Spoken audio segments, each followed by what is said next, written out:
Guilty pleasures, we all have them.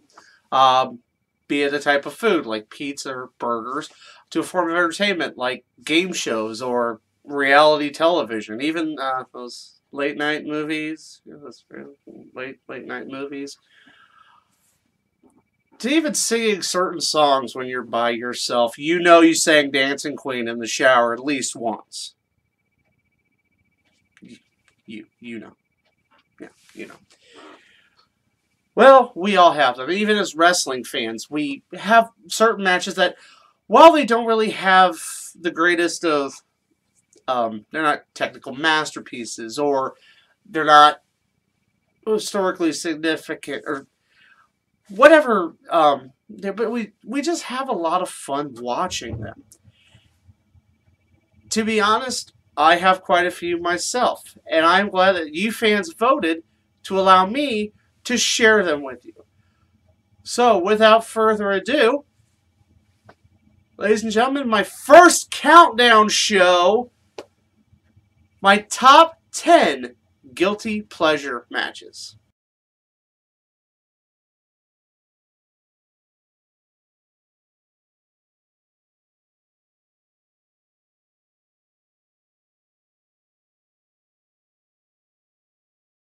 At number 10 is a match I don't think a lot of people have watched, unless you happen to be, of course, a big fan of New Japan.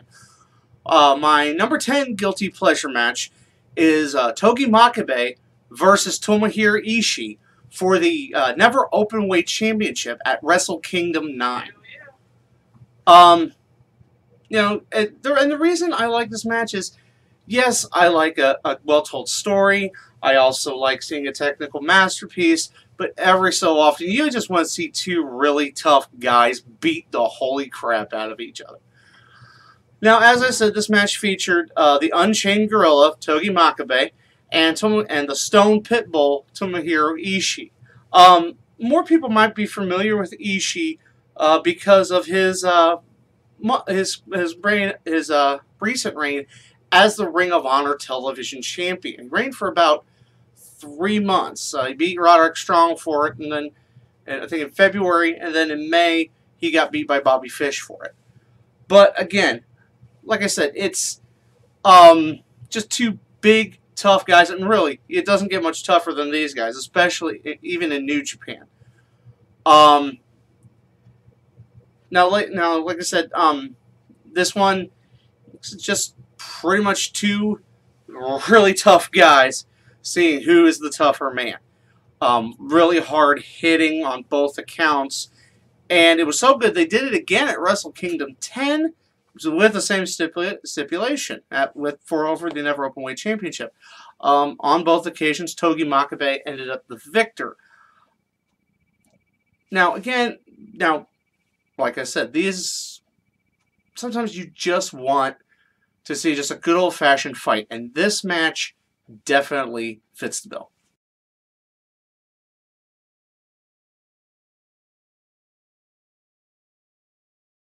Number 9 on this list, Mike Awesome versus Masato Tanaka from the original ECW One Night Stand in 2005? Yeah, 2005. Ladies and gentlemen, for those of you not familiar with it, these two have had an incredible rivalry, and battled back and forth between between the U.S. and Japan, over both the ECW World Heavyweight Championship and the Frontier Martial Arts Championship, Frontier Martial Arts Wrestling Championship, leaving a lot of broken tables, bent chairs, and blood in their wake. Now, so this was the One Night Stand. This was from the One Night Stand pay-per-view that you can find on the network. It had to be redemption for Mike Awesome, because, as everybody knows his story as far as ECW was concerned, how he was approached by WCW and paid a substantial amount of money to bring the ECW championship with him. And the only reason it didn't happen was because of a federal injunction. And then, of course, you know how WCW treated him with that 70s guy gimmick, which is just horrible and disgraceful, and basically treated him like a goof. This match clearly was redemption for him. I know he passed away a short time later, but he had easily the match of the night at One Night Stand with Masato Tanaka, an opponent he knows very well and works with very well. And like I said, broken tables, bent chairs. This match had all of that in spades, and you could just tell it was just fun to watch. I mean, especially if you're a fan of how ECW did wrestling, you easily love this match.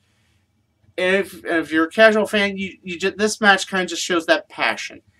And for me, when I saw that this match was on the card, I pretty much lost it. This match made the show for me. I think a lot of people would agree this was the match of the night. Go back and watch it if you get the chance, because we all like some mindless fun every now and again, and of course, we want broken tables and bent chairs everywhere. So have fun.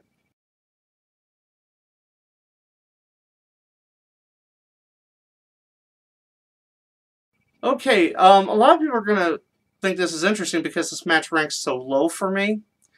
But then again, I have a lot above it as far as things keep watching over and over again. My number 8 match, The Final Deletion. Matt Hardy versus Jeff Hardy on TNA.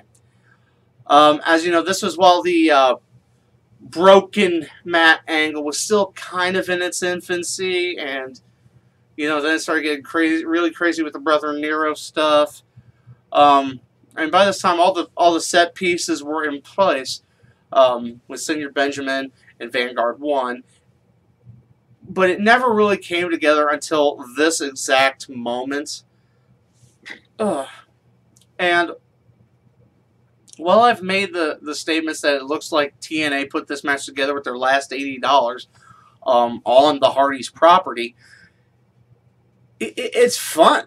I mean, you can tell these two were just having a blast, going back to their youth and their little mattress ring in Cameron, North Carolina, just on a much, much, much grander scale. You have all the fun with the shooting Roman candles and the dilapidated boat and Willow popping out of what's now the Lake of Reincarnation.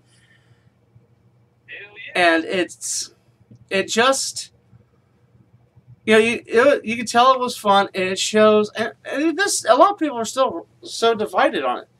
And I mean, yes, it was great as a one-time thing, and it should have been kept a one-time thing because they keep seeming to go to this well when they don't have any other ideas what to do.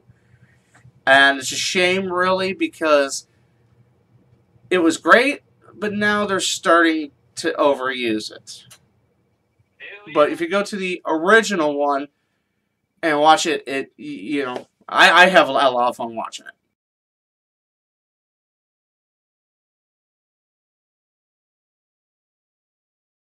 Okay, my number 7 match, kind of actually has a little historical significance, depending upon, of course, who you ask. My number 7 match is Paige versus Emma for the NXT Women's Championship from NXT Arrival. Now, as anyone who's seen multiple episodes of this show knows, I love me some Paige. It's a gift, and she's, everything. I like everything about her. I also like Emma, but most of all, the two of them work so well together in a wrestling ring. It just puts on. They just can put on an incredible match. Now, interestingly enough, this was actually a rematch from the tournament final to crown the first ever NXT Women's Champion, which Paige won. Yeah, you had Stephanie McMahon there louding, oh, yes, women's wrestling's awesome, like I just found this out yesterday. We had women working here besides me.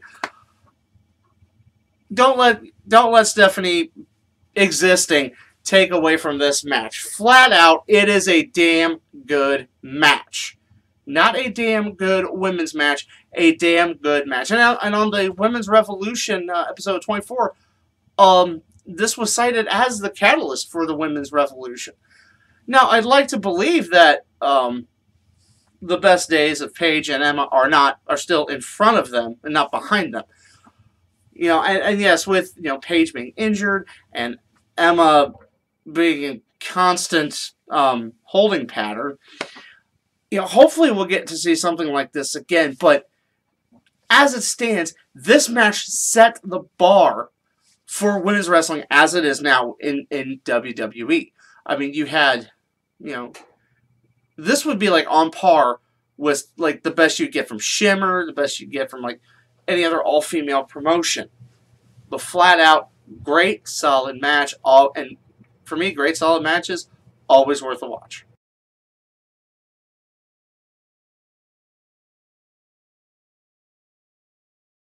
Okay, ladies and gentlemen, my number 6 match. Oh, it's just a sight to behold.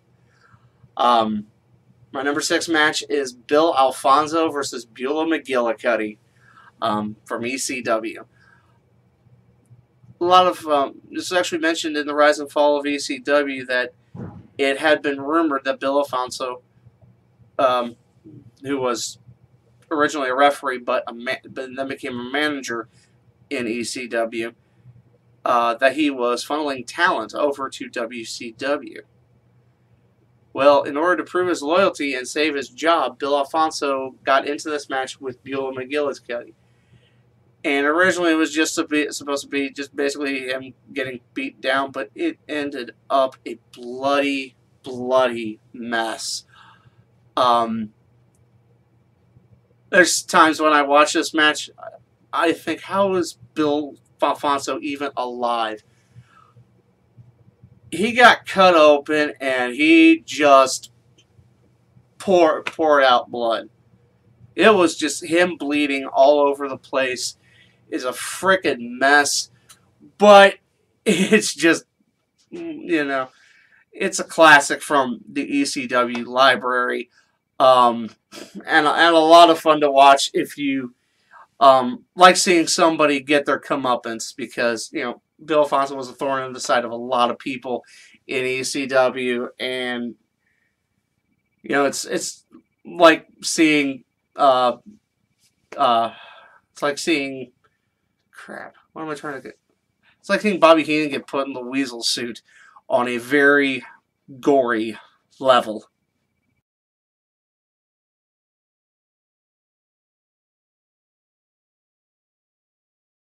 My number 5 match, a bit of historical significance, but also a bit of fun as a fan, is the 1998 Royal Rumble match. Now, when I say the historical significance, it was the first time a woman was in the Royal Rumble. Chyna entered at number 30. Yeah, she entered in at number 30, winning the corporate battle, the corporate Royal Rumble, to get that right. But the thing that makes it interesting for me is that in this match, Mick Foley is 1/10 of the Royal Rumble. Yes, this was the match this was the Royal Rumble where you saw all 3 faces of Foley compete. I believe he started out as Cactus Jack at number 1. Then he came in later as Dude Love, and then last but not least, he came in as Mankind. It's just seeing that brought a smile to my face, and it's something I like going back to. It just because we all like Mick Foley. Mick Foley, just in general, a great guy, great, humanitarian, and just a great person. The kind of guy you want to see succeed. And it's just fun watching him use every one of his characters in one match.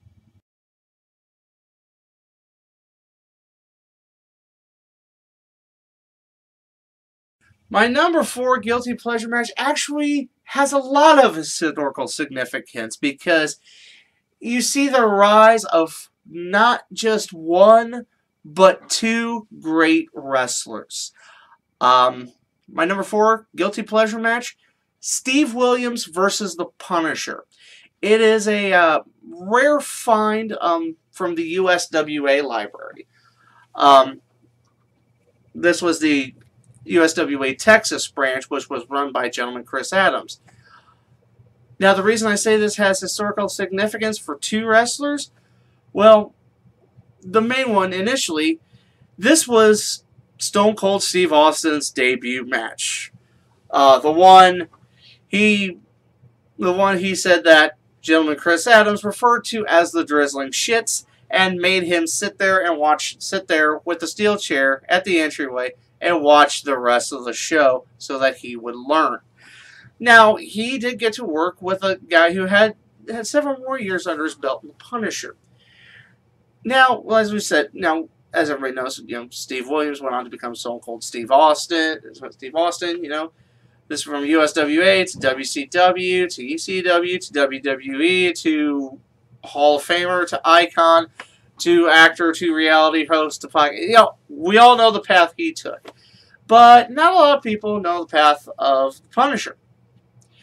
Well, the Punisher, after his days in USWA were done, he went on to WCW himself, working with Paul Heyman as Mean Mark. Yes, that's right. Steve Williams versus the Punisher is basically Stone Cold versus The Undertaker when both are really, really young. Now, of course, we wouldn't see this match repeated until several years later when you look, from the In Your House, A Cold Day in Hell, also SummerSlam of 1996. But this rivalry goes back that far, all the way down to the Sportatorium in Dallas, Texas. If you have the opportunity to find this match, it is, it's always great sometimes to see where they came from. And it's shit, but it's historical shit.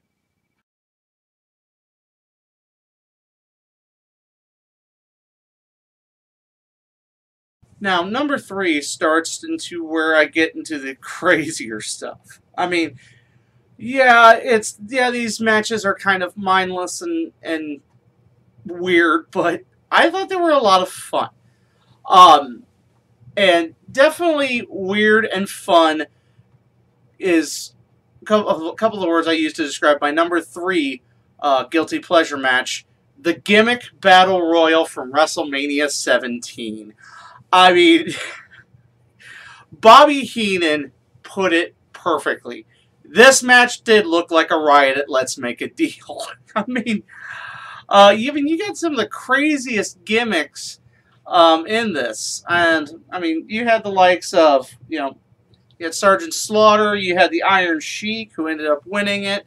You had the Bushwhackers. You had, finally, Michael Hayes shedding the Doc Hendricks persona and coming out to Bad Street and let's see, who else do we have here? Oh yeah, you had Earthquake in there, Tugboats. I think the only thing that would made it weirder is if he came out as the Shockmaster, but you had Duke the Dumpster Drozy, you had the Goon, the Gobbledygooker, you had Kamala and Can Kim Chi wrestling, Doink the Clown, of course, and even Jim Cornette and Brother Love. I mean, it was just, it was just funny. It was funny and fun to watch. I know there's people who in this day and age would bitch up a storm that this was wasting a slot on WrestleMania, on a WrestleMania card. But it's one of those matches that reminds you this is supposed to be fun, That you're supposed to have a laugh and sometimes. in this life, and that's what it does. It's, like I said, just if you watch it, and yes, there was a lot more serious matches on that card. You had Taker versus Triple H for the first time. You had, of course, the main event between Stone Cold and The Rock. But it was just some mindless fun, and we need that now and again.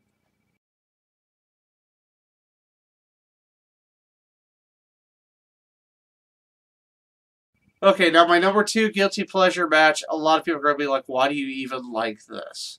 Especially considering what it comes from. Yes, it comes from the invasion angle, but it's, much like the gimmick battle royal, sometimes you just need a laugh, and that's what this match provides.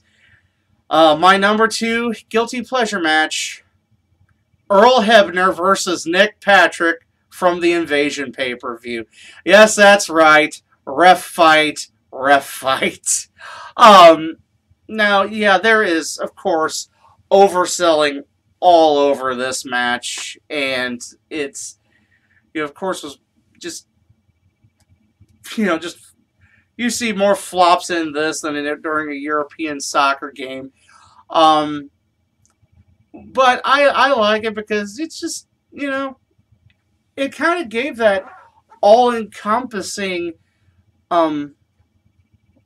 feel that the invasion angle was supposed to have.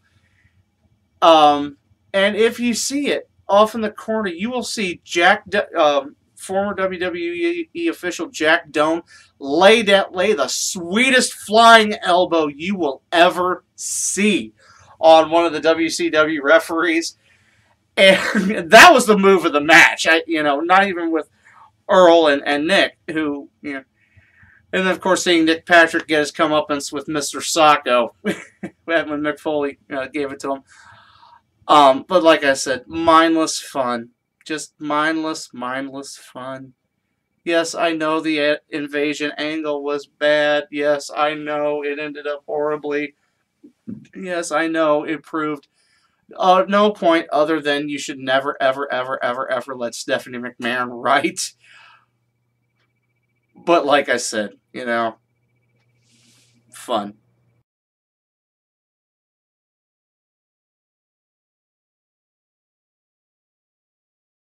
And now the moment you've all been waiting for, my top.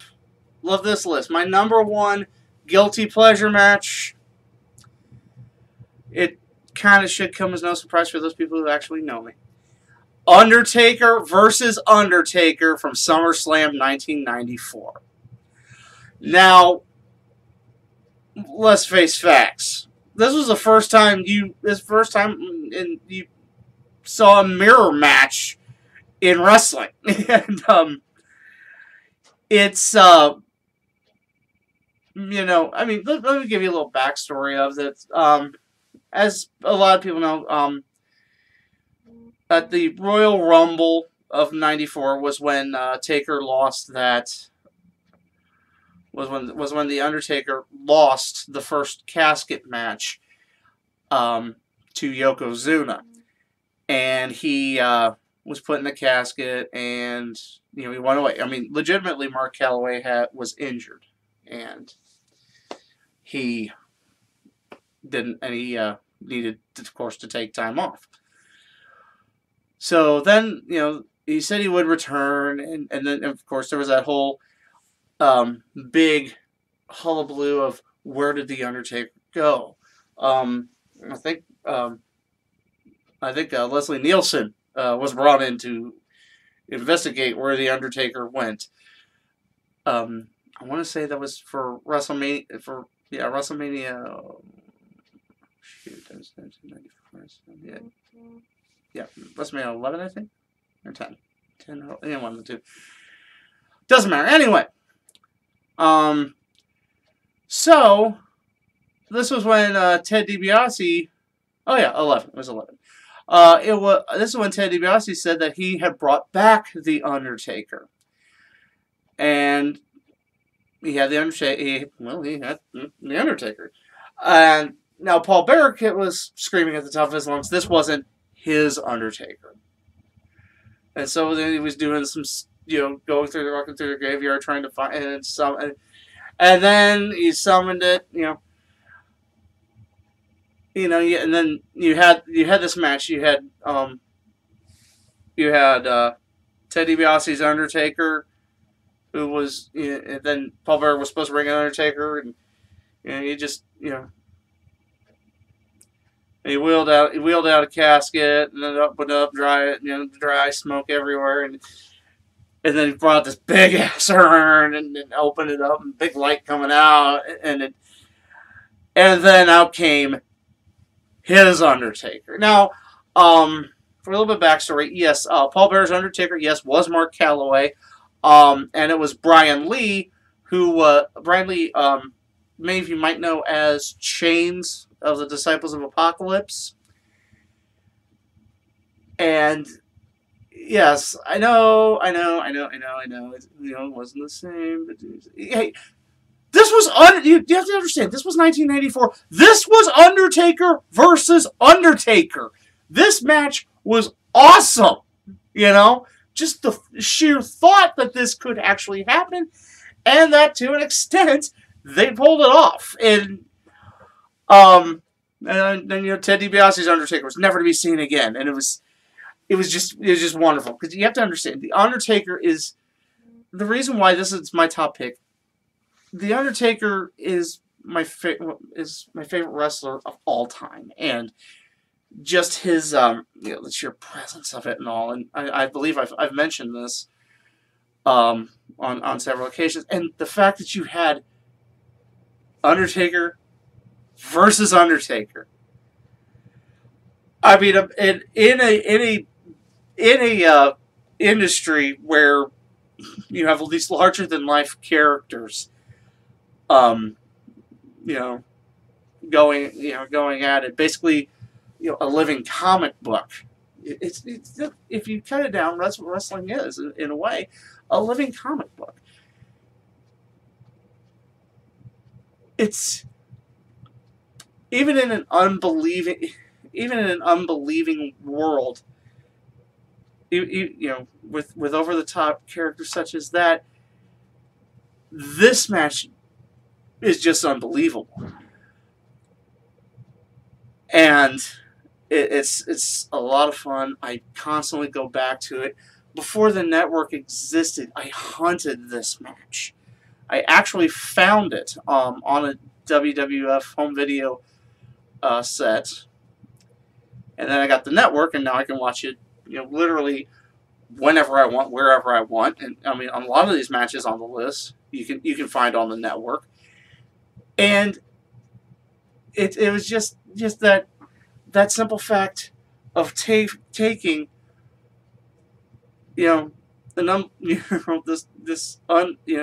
making two undead wizards battling it out. It's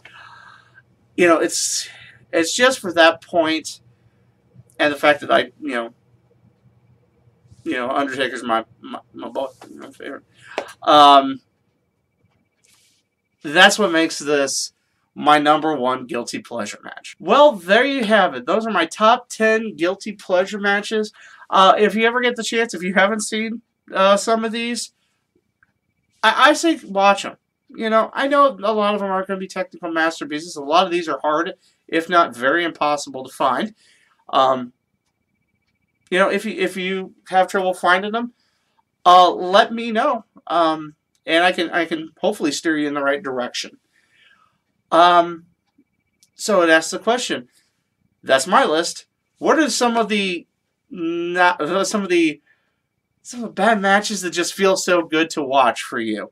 Let me know in the comments section below, and of course you can always contact me via social media.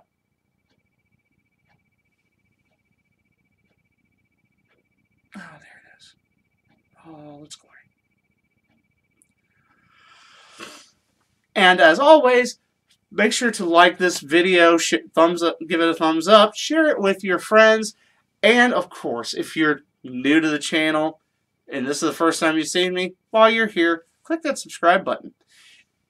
It really helps me out, and Hey, this shows what you voted for, and I'm happy to give it to you. Well, until next time, I'm the Guido, and I think we're done here.